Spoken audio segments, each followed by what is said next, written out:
My name is Clara Dawson. I'm 31 years old, and for a long time, I truly believed love could fix people. Not just support them, not just stand beside them, fix them. I don't believe that anymore. Back then, though, I was still naive enough to think that if I poured enough time, money, and devotion into someone, I could patch every crack in their life until they were whole. I thought that made me generous. Looking back now, I realize it just made me a very specific kind of fool. I met Eli Carter during our senior year of college. He sat 2 rows ahead of me in a media strategy seminar, lanky and animated, always the first one with a clever answer that made the professor laugh. He had that easy charisma that pulls a room's attention without even trying. You know the type, too charming for their own good and for everyone else's. He was also, very clearly, drowning. I noticed the little things first. The way his phone screen lit up with payment overdue notifications he tried to flick away. The nights he skipped dinner and joked about fasting for mental clarity, while his stomach growled loud enough to vibrate the desk.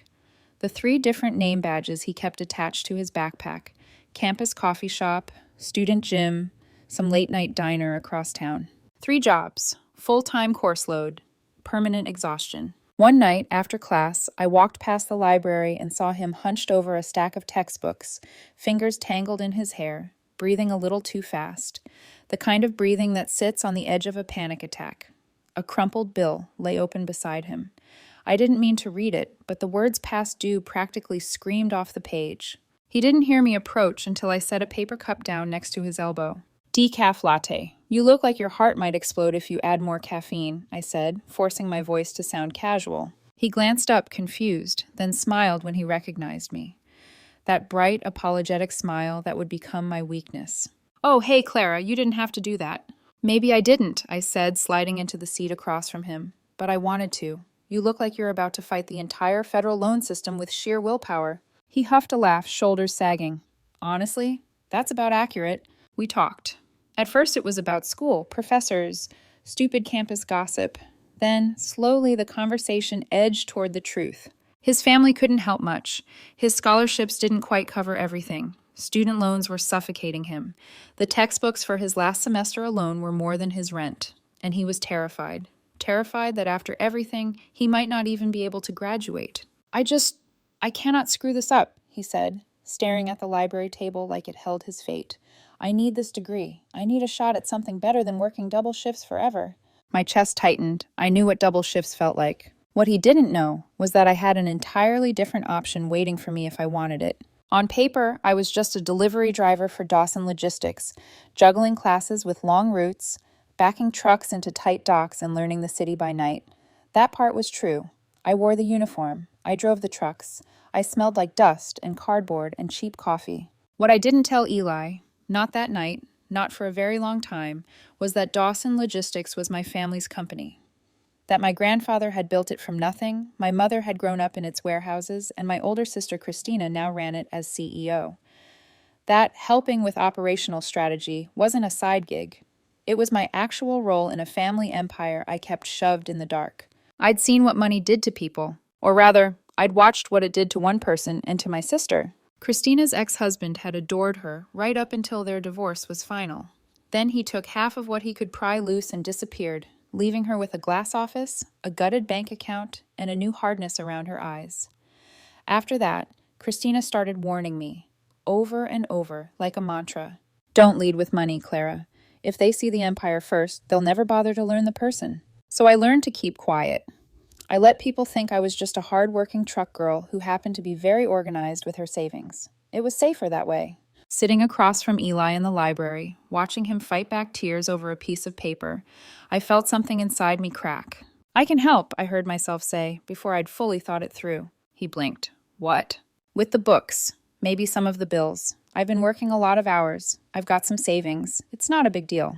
His eyes widened with the kind of raw, disbelieving hope that made me feel like a superhero and a sinner at the same time. "Clara, you don't understand how much—" "I do," I cut in gently. "I know how much textbooks cost. Trust me, you're not taking advantage. Consider it an investment." "In what?" he asked. I swallowed. "Our future, if we have one." The way his face lit up at the word "our" is still burned into my memory. It started small, just like that. A stack of textbooks here, a grocery run there. I'd slip my card to the cashier before he could protest. I'd hand him receipts and joke about charging interest in the form of movie nights and stolen hoodies.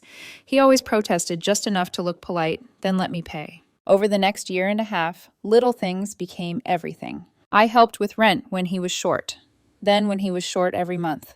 When his car finally gave up in a plume of white smoke on the freeway, I co-signed for a used one that wouldn't die in the mountains. When tuition deadlines loomed, I found extra money to cover what loans wouldn't.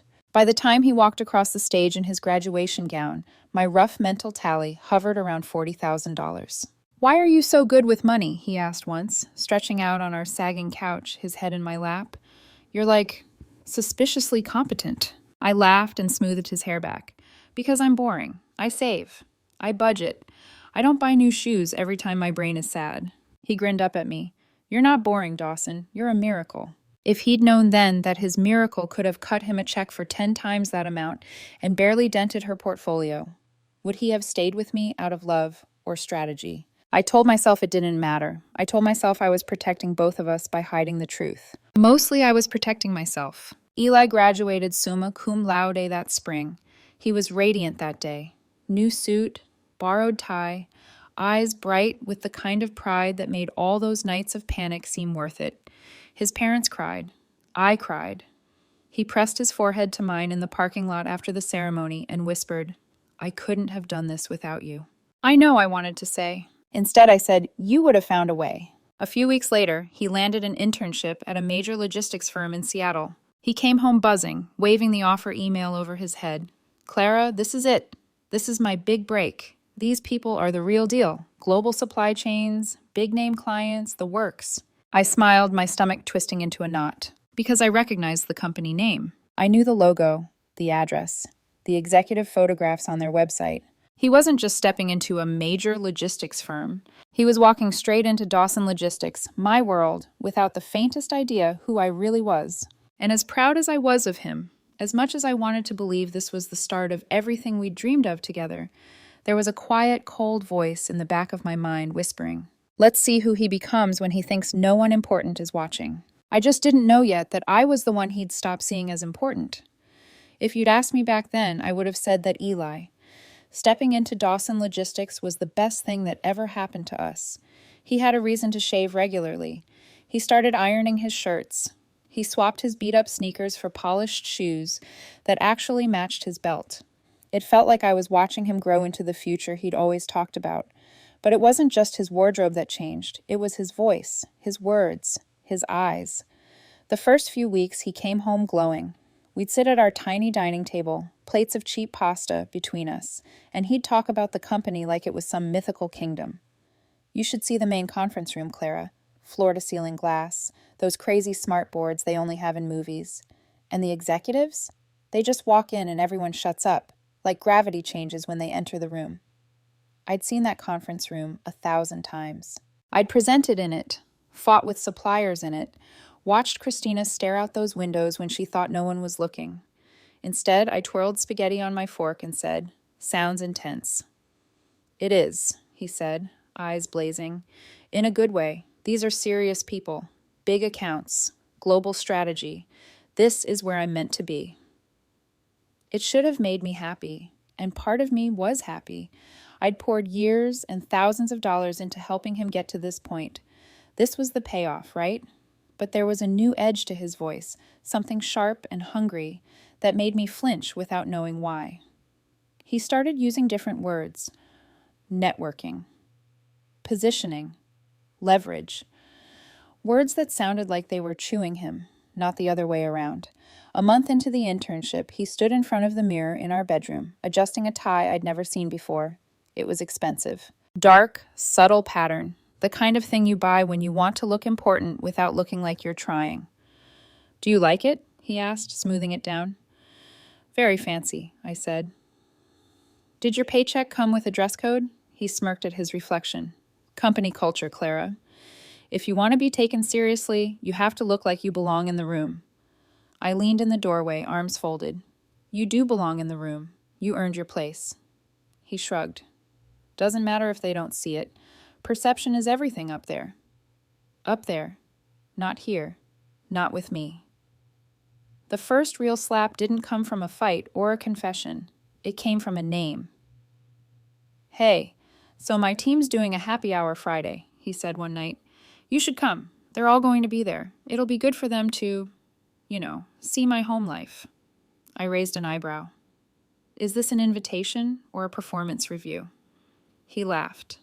"An invitation. Come on, it'll be fun." It wasn't fun.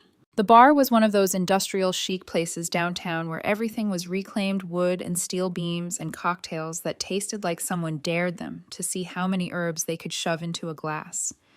Eli moved through his coworkers like he'd been doing it for years, laughing, clapping shoulders, tossing out self-deprecating jokes at just the right volume.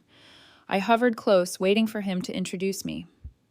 "This is my shot to show them I'm a good culture fit," he'd said in the car, "that I'm more than just the intern." I believed him. I wanted to. At some point, someone asked, "So who's this?" with a friendly smile nodding toward me. "My boyfriend." "Say my girlfriend." "Say it." "This is Clara," Eli said smoothly. "We share an apartment. She's, my roommate." The words sliced through me so cleanly, I didn't even feel the sting at first. Just the numbness. Roommate. The woman who paid your bills. The woman who sat in emergency rooms with you the winter you got pneumonia. The woman who knows your nightmares and your favorite cereal and how you like your coffee when you're too tired to speak. Roommate. I forced a smile, shook hands, laughed at polite jokes. My ears rang so loudly, I barely heard anything else. Later, when we got home, I tried to sound casual. "Roommate?" I asked, kicking off my shoes. He froze, half out of his jacket. "What?" "At the bar. You introduced me as your roommate." He sighed, like I'd brought up something trivial. "Clara, it's just easier that way." "Easier than what?" "Look, people there are focused. They're thinking about careers, promotions, upward mobility. I don't want to get into long conversations about my personal life." "This is my girlfriend" is not exactly a TED Talk, Eli. He rolled his eyes. "You're taking this too personally." "How should I take it?" He hesitated, then said carefully, "If they know I'm tied down, they might assume I'm less flexible, less willing to move, work late, travel on short notice. It's just optics. You understand, right?" I didn't understand. But I also didn't want to be the insecure girlfriend in his story, so I swallowed it. "Sure," I lied. "Optics. Big mistake." A couple of weeks later, I had a routine delivery on my route, stacked pallets headed to Dawson Logistics' downtown building. I almost switched shifts with another driver to avoid it. The idea of walking into the same place where I attended strategy meetings while pretending I was just there to drop off boxes made my skin itch. But I told myself I was being ridiculous. I was the one who chose to keep the facade. I could live with my own decision for one afternoon. I rolled the dolly into the lobby, nodded at the security guard who recognized me, but thankfully didn't say my last name out loud, and took the freight elevator up to Eli's floor. I wasn't planning on seeing him. It was a big building. I'd just sign the paperwork and leave. Except fate, or irony, or whatever you want to call it, had other plans. On my way past the break room, I heard Eli's laugh. Not the tired laugh he gave me at midnight when we were both half asleep. The other one. The polished one. The one that belonged in that glass conference room. I paused. Just for a second. Just long enough to look. He stood near the counter with a tall woman in a sharp suit that probably cost more than our monthly rent. She was all neutral tones and clean lines, holding a delicate glass that looked out of place in a break room. I recognized her. Everyone in the company did. Marianne Leung, Senior VP, Christina's right-hand executive. Ruthless negotiator, brilliant strategist, the kind of woman whose calendar was booked 3 months in advance, and Eli was looking at her like he was staring at a doorway out of his own life. He tilted his head, said something I couldn't hear. She laughed, polite, distant, but not uninterested. He touched her elbow lightly as he reached past her for the coffee pot. His posture, his smile, the way he stood just close enough to seem familiar. It was all a performance I knew by heart. He used that same posture on me in the library with a cup of decaf. The difference was, back then, there was nothing calculated behind it. Or maybe I just hadn't wanted to see it. I stepped back before either of them noticed me, my pulse pounding in my throat. I signed the delivery sheet with a receptionist whose name I couldn't remember, then walked back to the truck like my boots were full of sand. On the drive back, I tried to rationalize. Maybe he was just being friendly. Maybe he was excited to be near someone powerful. Maybe I was projecting. By the time I pulled into the loading bay, my phone buzzed. Christina. I stared at her name on the screen for a moment, then answered. Hey, I said, forcing my voice into something light. What's up? Nothing good, she said. Her tone was sharp, clipped, the way it gets when she's trying not to swear in front of HR. I need to ask you something, and I need you to be honest. My stomach dropped. Okay. There's an intern in corporate named Eli Carter. Is that your Eli? My hand tightened on the steering wheel. Yes. Why? She exhaled softly, and I heard the faint echo of her office behind her. The hum of the air conditioning, the distant knock of someone at the door. I thought so, she said. He's been, let's call it excessively forward today. Personal comments, suggestions about drinks after work, that kind of thing.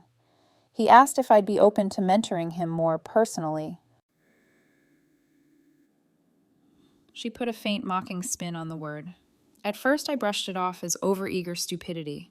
Then I realized I'd met him once at Mom's barbecue last year. With you. My mind flashed back to that day.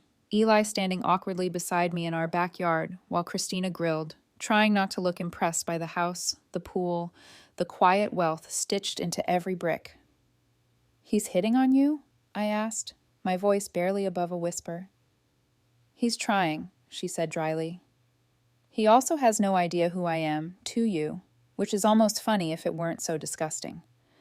I wanted to check before I shut this down. If you want me to handle it quietly, I will.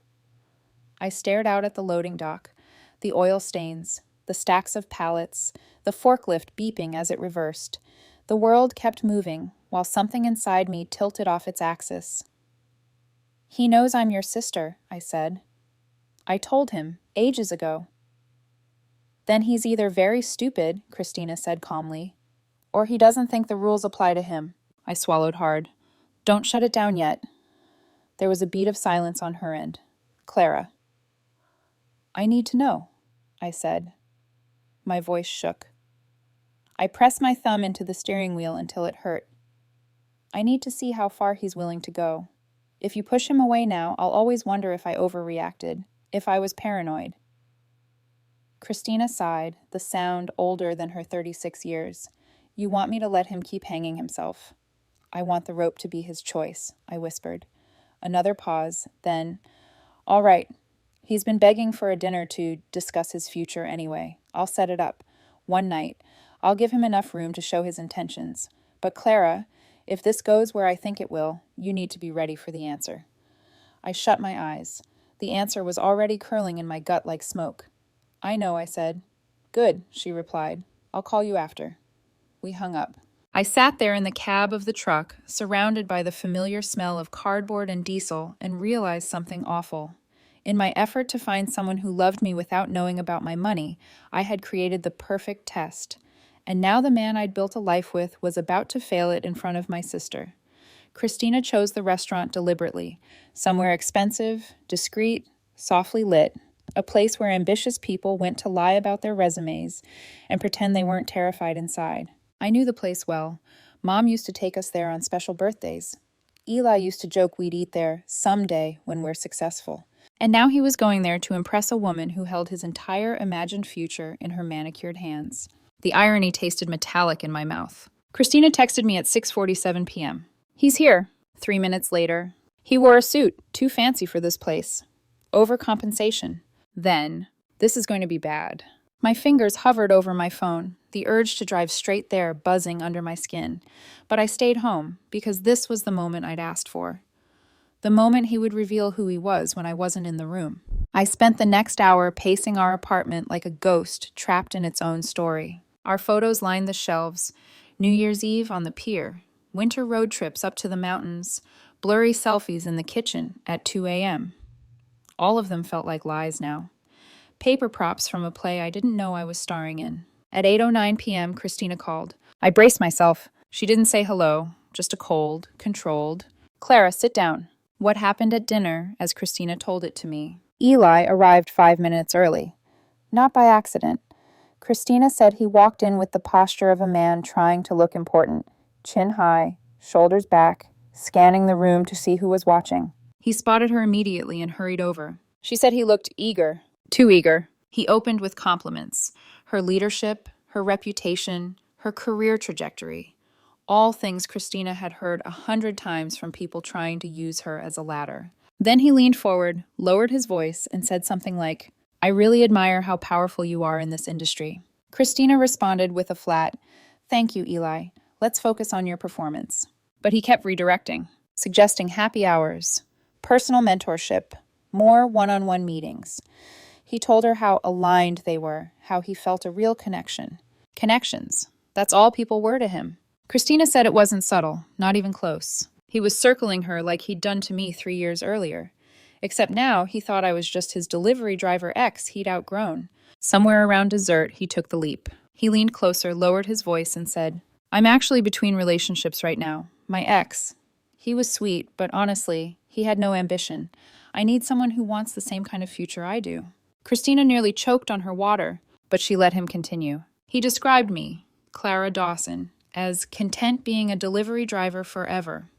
Someone he couldn't grow with. Someone he had moved on from.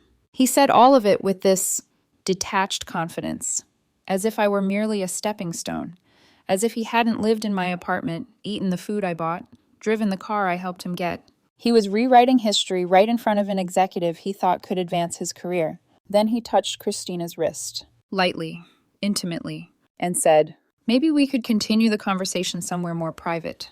That was the moment Christina lost her patience. She set her fork down, folded her hands, and looked him dead in the eye. "Eli," she said, her voice calm enough to freeze a lake, "before this goes any further, I need you to tell me something."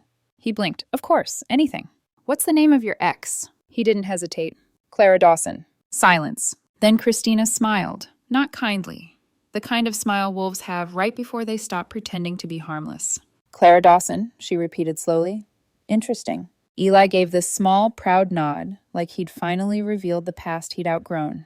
Christina continued, "You do realize Dawson isn't just her last name, right?" Eli looked confused. "What do you mean?" "My last name," Christina said, "is Dawson." He froze. "I'm Clara's sister," she added quietly. "Older sister. The CEO of the company you're interning at. The woman you've been flirting with all evening." Christina said the color drained from his face so fast she genuinely worried he was about to faint. I didn't, Clara never said," he stammered. "She told you, you didn't listen," she replied. Then she leaned in and delivered the final blow. "That delivery driver you outgrew? She's not just my sister. She's our operational strategist, a partial owner of Dawson Logistics, and the woman who paid your bills, your tuition, and supported you for 3 years." Eli stared at her like his entire life had just been set on fire. Then Christina stood, straightened her jacket, and said, "I think this dinner is over. You should think very carefully about your next steps, Eli. The image you present and the intentions you hide don't match, and that never ends well in our world." She left him sitting there, alone, exposed, and suddenly so very small. After the call, Christina finished recounting everything in a tone so calm it made my stomach churn. "Clara," she said, "he was pursuing me, not my mentorship, me." I swallowed, hard. "I know." "And he wasn't confused. He was strategic. He wanted someone who could give him a shortcut." My voice cracked. "I know." "Do you want me to fire him immediately?" I closed my eyes. 3 years of loving him flickered through my mind like a reel of film catching fire. "No," I whispered. "I want him to resign on his own. Anything else would give him excuses. Blame. Something to resent." Christina sighed. "He'll resign, probably tomorrow." Eli didn't come home the next night, or the night after. He texted once. "Staying late, big deadlines." Then nothing. I didn't respond. I could have called. I could have asked where he was, or if he was okay, or whether he wanted to talk. But I already knew the truth. He wasn't hiding from Christina. He was hiding from me. From the mirror of what he'd done. From the woman he'd betrayed before he even realized she was someone he should never have crossed. By the third morning, the apartment felt like a mausoleum of our relationship. His jacket still slung over the back of the couch. His toothbrush sitting beside mine in the ceramic cup. His shoes by the door. the laces tangled the way he always left them. Little ghosts of a life I thought we were building. I tried working, I tried cleaning, I tried sleeping. None of it worked, because the truth was the drumbeat behind my ribs. He chose someone else the moment he thought she could elevate him. He tried to replace me before he even left me. He had no idea I wasn't the stepping stone, but the mountain. He finally came home on Friday morning. The front door opened softly, almost timidly, like he was afraid the latch itself would wake something angry inside the apartment. He looked awful. Eyes bloodshot, tie crooked, hair disheveled, like he'd spent several nights trying to outrun the consequences. I was sitting at the kitchen table with a mug of cold tea I hadn't bothered reheating. He froze when he saw me. "Clara," he whispered. For a second, just one, I almost stood up and hugged him. 3 years of shared mornings and shared worries don't disappear overnight.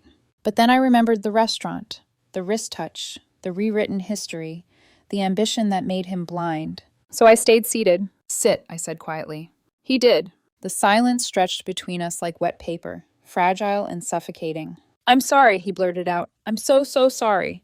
"For what?" I asked softly. He swallowed, hard. "For hurting you. For lying. For trying to seduce my sister's executive?" I tilted my head. "For telling her I was your ex? For describing me as dead weight? For turning me into a story that made you look more impressive?" His face crumpled. "Clara, I didn't know she was your sister." "That's not the part I'm angry about." He shut his mouth. I continued, calm and steady. "I'm angry that you saw a powerful woman and immediately tried to use her. I'm angry that you talked about me like I was some nobody you'd outgrown. I'm angry that you thought an invitation to a private conversation was a stepping stone instead of a boundary." His eyes glistened. It wasn't like that." "Then explain it," I said. "Explain what exactly you were doing." He hesitated. That hesitation was the real truth. But he still tried to salvage something from the ashes. "I was networking," he insisted weakly. "I was trying to build a future. You don't understand how hard it is to get noticed in an environment like that." "You weren't networking," I said. "You were flirting." He flinched. "You told her," my voice trembled, "that you were attracted to powerful people, that you wanted someone who could help you grow. You told her I didn't fit your future." "That's not what I meant," he whispered. "It's exactly what you meant." He rubbed his face with trembling hands. "Clara, you should have told me who you were." Ah, there it was. The pivot, the shift, the blame crawling out from underneath the apology. "If you'd been honest," he said, voice rising, "I would have known you could help me. You let me believe you were just a delivery worker with no connections. You let me stress and hustle like an idiot." "Eli," I interrupted. My voice was so calm it scared even me. "I paid your rent. I paid your tuition. I bought your textbooks. I helped you get a car. I covered groceries. I supported every dream you had. How is that letting you struggle?" "That was different," he snapped. "That was just helping." I stared at him. For the first time in our relationship, I truly saw him. His hunger, his desperation, his belief that love is a transaction, his belief that affection is currency, his belief that success justifies betrayal if the ratio is right. And that's when I knew. If I told him the truth now, if I told him I was wealthy, he would claw his way back into my life not because he loved me, but because he finally understood my value in the economy of his ambition. "Okay," I said quietly. "Let's say I had told you. What then?" He looked up sharply. "For starters, I wouldn't have looked elsewhere." The words hit me like a slap. He didn't hear them, but I did. Every syllable. "And," he continued, "we could have worked together. You could have introduced me to the right people. I wouldn't have had to—" He stopped himself, but it was too late. I finished the sentence for him. "Wouldn't have had to betray me." He deflated. "Clara, I messed up. I know I did. But I wasn't trying to hurt you. I was trying to secure our future." "No," I said. "You were trying to secure your future, and you didn't care who you stepped on to get there." His jaw tightened. "So what now? You're just ending things?" "Yes," I said. He blinked. Once. Twice.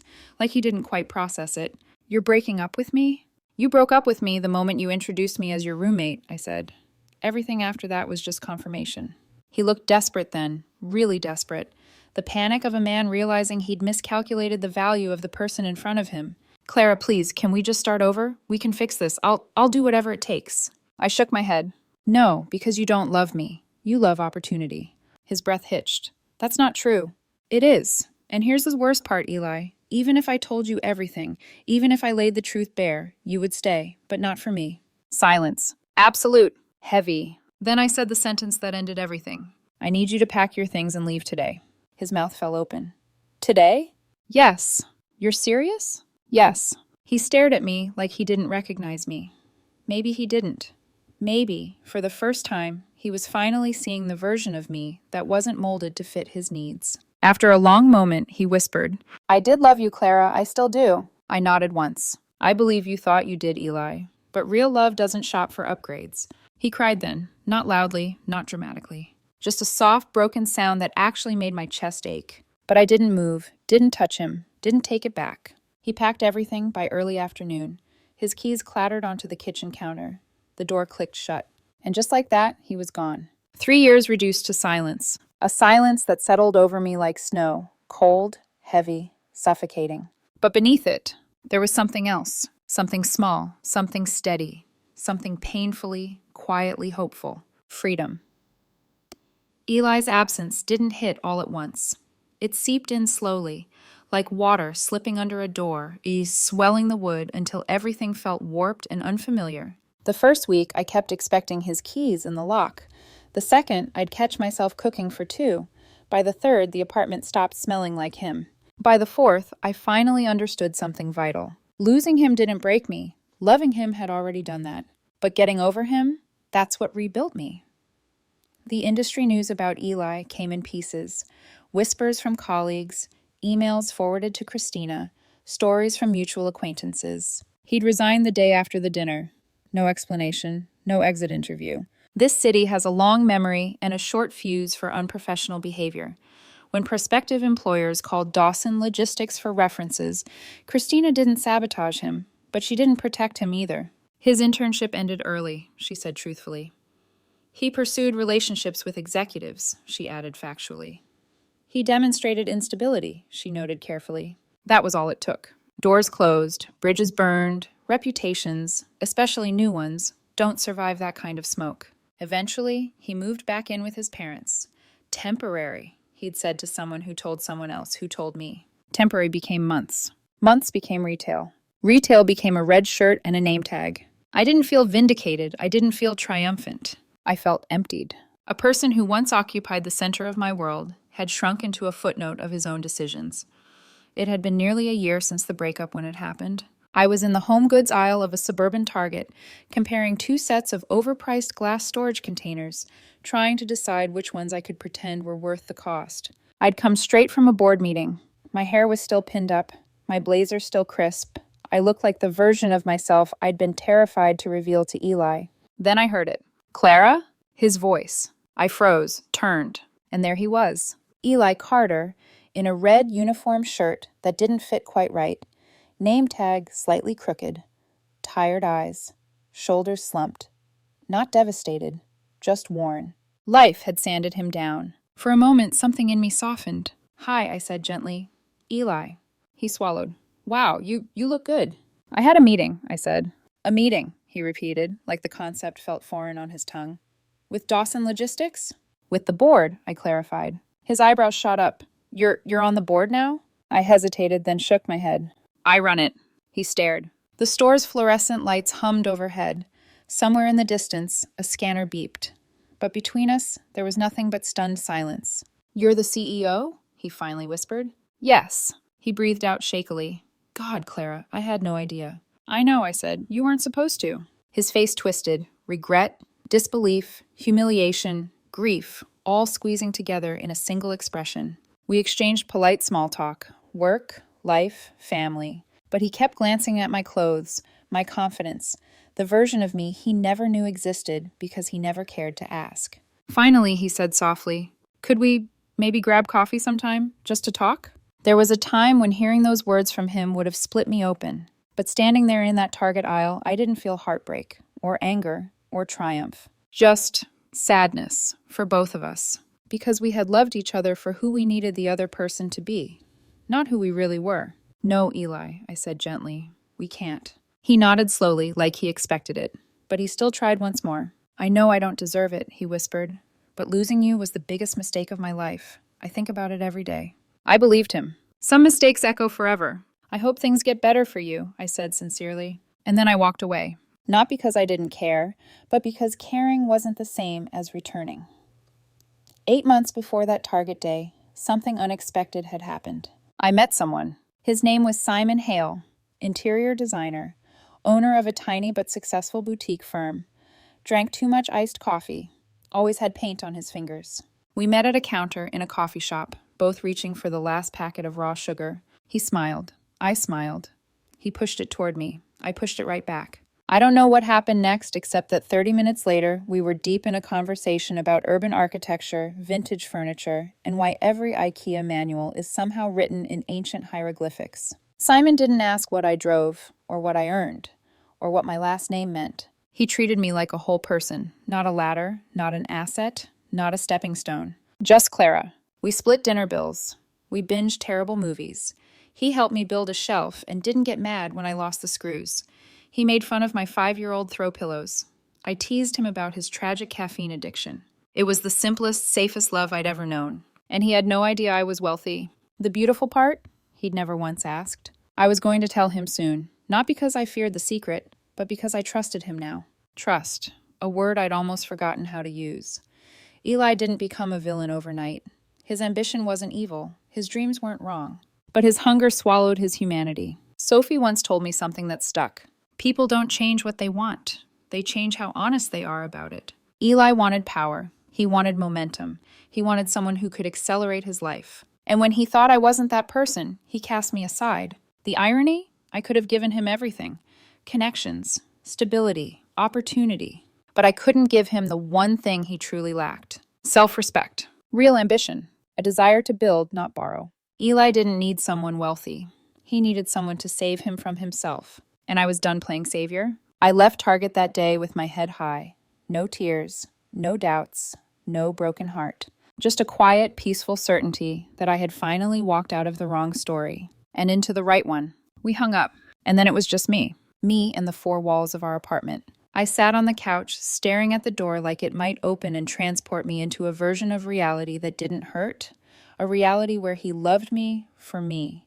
A reality where I hadn't been building a life with a man who was already rehearsing his exit. At 10:30 p.m., the door finally opened. Eli stepped inside, pale, nervous, avoiding my eyes. "Hey," he said weakly. "Dinner ran late." I nodded, a calmness settling over me like frost. "Did it?" I asked softly. He swallowed. "Yeah, work stuff. Nothing exciting." I studied him for a long moment. His lie hung between us like a cracked mirror. And I realized tomorrow everything would break.